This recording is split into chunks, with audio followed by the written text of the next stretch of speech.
In this episode, we're going to talk about the 2018 TooManyGames Retro Video Game Convention.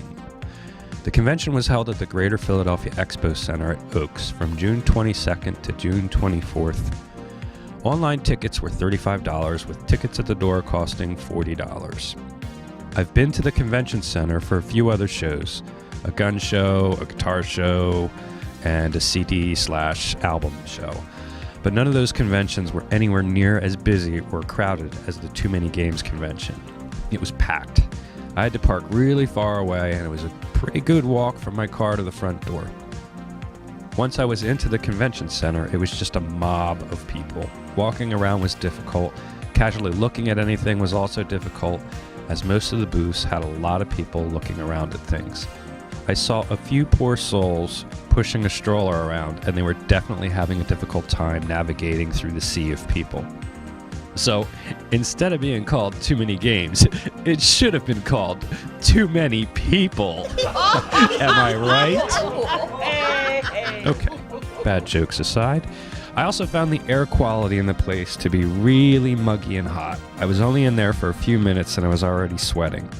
The bathroom accommodations were pretty weak too. There was a line for the men's bathroom, which is pretty unusual, and the bathroom just reeked of piss. On the plus side, if you were there to pick up a retro system or a retro video game, the convention vendors had just about anything you could want. Every system was available for sale, and there were piles of retro carts and retro games for sale. I mean, you could pretty much find anything you wanted. The one thing I was really interested in picking up was the new indie game Little Medusa for the Super Nintendo by Megacat Studios. The show opened on Friday, and I went on Saturday, only to find out that they had sold out of Little Medusa just a few hours into Friday.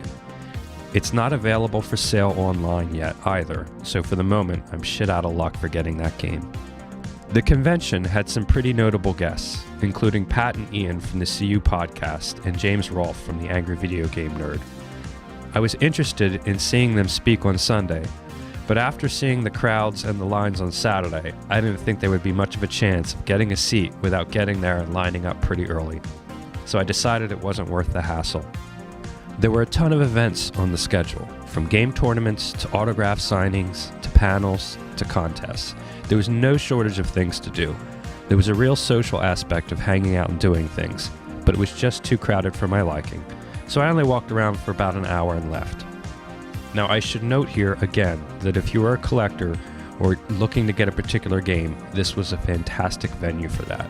I was hoping to maybe find some cool t-shirts and that one indie game for the Super Nintendo, but I ultimately left the show empty-handed with a pile of money in my wallet.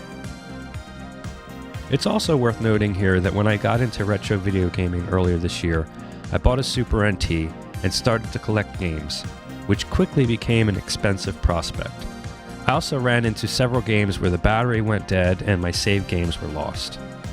After getting an SD2 SNES, also known to some people like the EverDrive, but it's the EverDrive on steroids, I was able to put all the Super Nintendo ROMs onto an SD card and play pretty much any game I wanted. You can argue over the legalities of this, but I'm not getting into that right now. I'll be doing a future episode of Game Fun Go on the SD2 SNES, and I'll touch on that topic of using ROMs then. But my main point is this, that I wasn't really in the market for getting any games. In closing, it was a very well-attended convention. I'm sure that TooManyGames and all the vendors made a lot of money during the convention. Doing some quick math, 25,000 guests at $40 a ticket is a cool $1 million. And I really wouldn't be surprised if attendance was far more than that. I got there just 30 minutes after it opened, and the parking lot was packed with mobs of people pouring into the place. I'll probably give it another go next year, but if it's the same experience, then that will probably be the last video game convention I attend. That's all for now. Thanks for watching.